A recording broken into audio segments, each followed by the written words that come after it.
Are you feeling apprehension about going on vacation after weight loss surgery? Are you afraid that you're going to get off track and you're going to mess everything up? Well, hey there, my name is Diana Lopez, and I am your bariatric dietitian at My Bariatric Adventure, the place where we guide you as you navigate the twists and turns of your bariatric adventure. So in this video, we are talking about how to navigate vacations well and the things that you need to do to prepare for that. And then once we get through with that, I've got my top 2 tips for you as you prepare to travel, whether you are traveling by car, by train, or by plane. So I'm going to give you a couple extra tips, and then if you stick around to the very end, I've got a freebie for you to help you navigate after weight loss surgery with success. All right, so let's dive in and get started. So as we talk about getting ready for vacation and what are the most important things you can do, the number one thing you can do is actually plan ahead. So do your research. So what kind of vacation are you taking? Are you going on a cruise? Are you taking a road trip somewhere? Are you going camping? Are you going out of the country or flying to another part of this country to visit? So what I would recommend doing is start to do your research, figure out where you're staying, figuring out what are the opportunities for eating and drinking. Where can you go to get the things that you want? And then the other part of that is what can you take with you? So we do a lot of cruising vacations, and I've known from doing cruising throughout the years there are certain things that I want to have with me. So I want to make sure that I've got a few snack things that I can have in my room if I feel like I want a late night snack.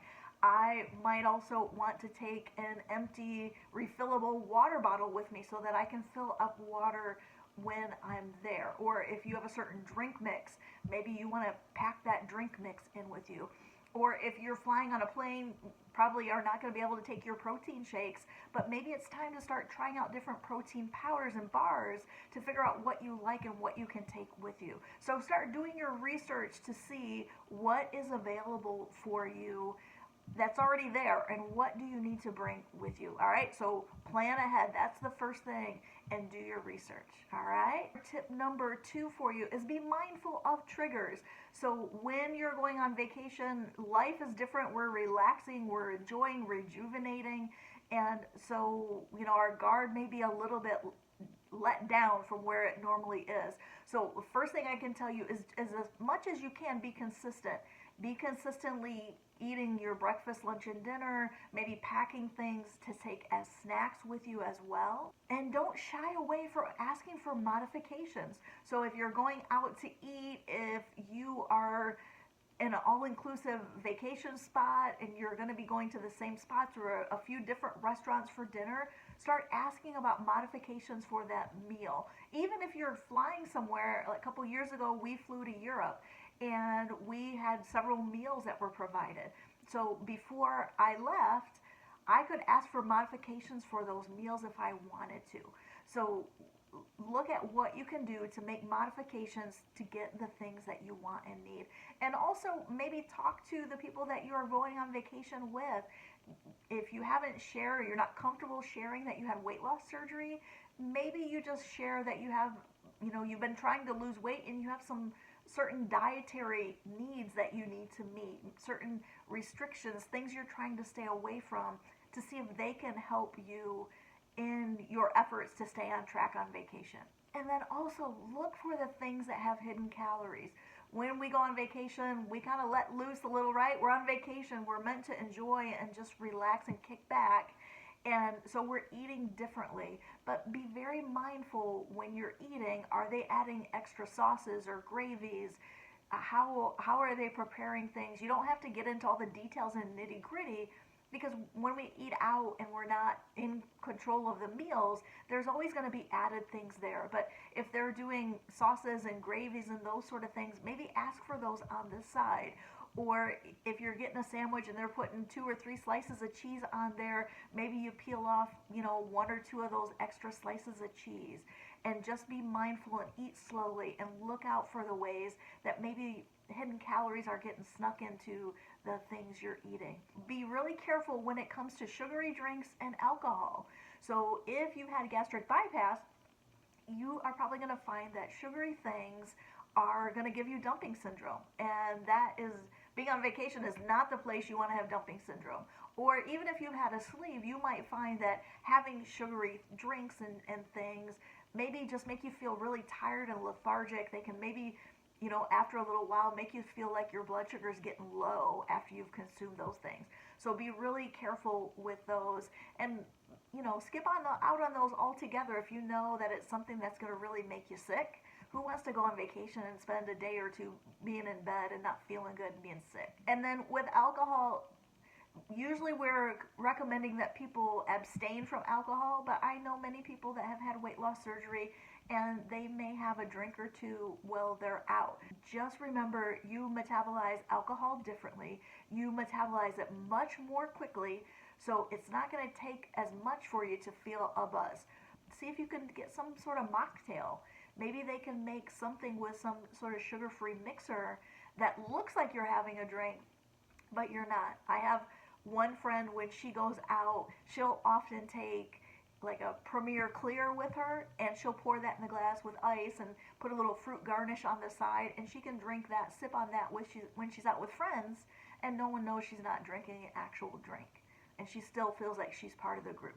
So that may also be an opportunity for you as well, okay? Tip number 3 for going on vacation after weight loss surgery is to stay active. If you are going somewhere new, check out what they've got to offer. Maybe they have walking tours, maybe they have bike tours, maybe you just want to get out and walk around and see the sights. Make sure that you're taking comfy clothes and comfy shoes. We know you want to look cute and sexy and have a great time, but also if you're going to be out doing walking, you want to make sure you have the clothes that fit you, that you feel comfortable in for that. Or maybe like us, you do cruises. So on the cruise, I love it because there's usually a track on the course. They have a gym. And so a couple times a week, I would hit the gym or I'd hit the track. And so you want to make sure you take some clothes with you so that you can go to the gym as well. And the last part of being active is to listen to your body. If you have taken a class and maybe your body's starting to feel uncomfortable or it's hurting a little bit too much, you can always step back, make modifications for yourself, or maybe you're just taking a little bit too fast. So maybe it's time to just take a seat and rest for a little while, all right? So make sure whatever kind of vacation you're on, pack your comfy clothes, be adventurous and try new things. And above all, enjoy yourself and listen to your body. Our tip number 4 for you as you are going on vacation after weight loss surgery is to buddy up. So whether it's with your significant other or spouse, whether it's maybe with one of your children or a sibling, or maybe you're going on vacation with a friend, or maybe you need to buddy up, but you're leaving and driving across the country and your support system is back in your hometown. Maybe you can call and text each other throughout that process. So whatever that looks like for you, I've talked a lot about my struggles with emotional eating, and I have an accountability partner, and I have a couple other good friends that when I really start to struggle, I'll shoot them a text or I'll give them a call, and they can kind of talk me down off of that wall I'm feeling like I'm getting ready to scale. So think about that as you're planning for vacation. Who is there to help you? And then the other part of your support system is celebrate milestones. So if you're going to an amusement park for the first time in 10 years, celebrate that you're able to get on a roller coaster, that you're able to walk the whole park without having to ride a scooter, that you are going on your dream vacation.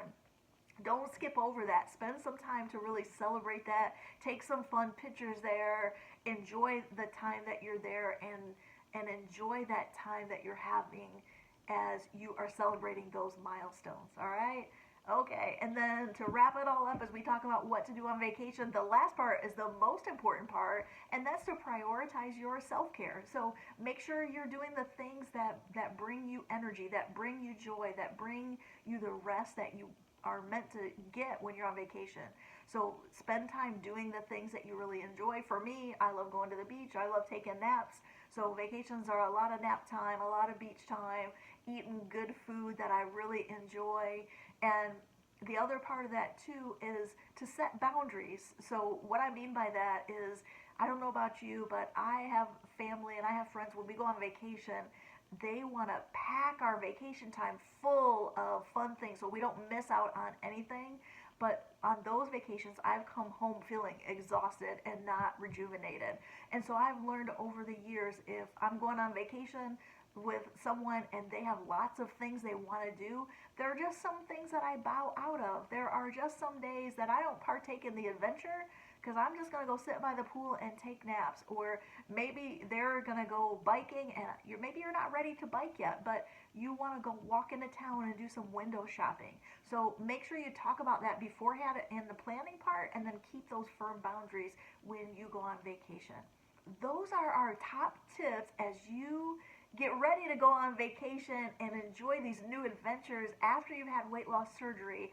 But hey, I promised you a couple pro tips for that transportation part, the going to and from vacation. So let's talk about that a little bit. Number one pro tip as you are traveling to and from vacation is to pack a cooler or pack a few things in your bag. Find out if you're flying, what can you take, or what are maybe some things that would be at the airport. I know in the last couple of years I've seen a lot of protein packs that maybe they have hard-boiled eggs and hummus. They might have a few grapes or a couple carrot sticks in there. So you might be able to do something like that at the airport, or stop and pick those up. Starbucks has protein boxes, so that might be something that you can take with you, or protein bars, or your protein powder. So for me, when like here in a couple of weeks, I'm gonna take a road trip up to see my family, and I have a beach bag that is insulated, and so I'll take that with me. I'll stop at our local grocery store, Publix, and I'll buy a pre-made salad. I might buy a little bag of Quest chips, a couple pieces of fruit. I like to have lemon in my water every day, so I'll slice up enough lemon to be able to take that with me as well. So think about those things you need. And don't forget your vitamins and minerals. Just because you're going on vacation doesn't mean that you shouldn't be taking those. That is our pro tip number one. Our pro tip number two is to stay accountable as best as you can. Continue to track. So if you can track in an app, continue to track in your app. So a few years ago, we went out of the country and I couldn't use my phone to track.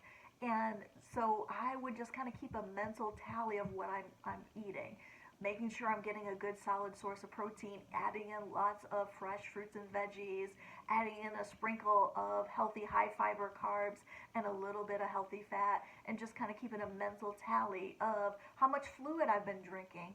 And so you can do something like that. If you're able to use your phone, then you can use an app like Bariatric, MyFitnessPal, to track what you're doing and keep yourself on track on vacation. No, again, no judgment with that. You're just kind of tracking to make sure you're getting what you need, all right? And then that might be a great way to stay in contact with your accountability partner. Maybe you're texting back and forth and just giving an update of how the days have been going for you, asking for encouragement and inspiration if things are getting a little bit tough. Those are our two pro tips. So now at the very end, let's talk about that freebie. I have got for you our top 5 strategies for success after weight loss surgery. So make sure you go down the description and you grab that today to help you get started on the right foot. And hey, if you like this video, please hit the like button, please subscribe so that you get more videos as we get them out there in the world. All right, well, you take care and I'll see you soon.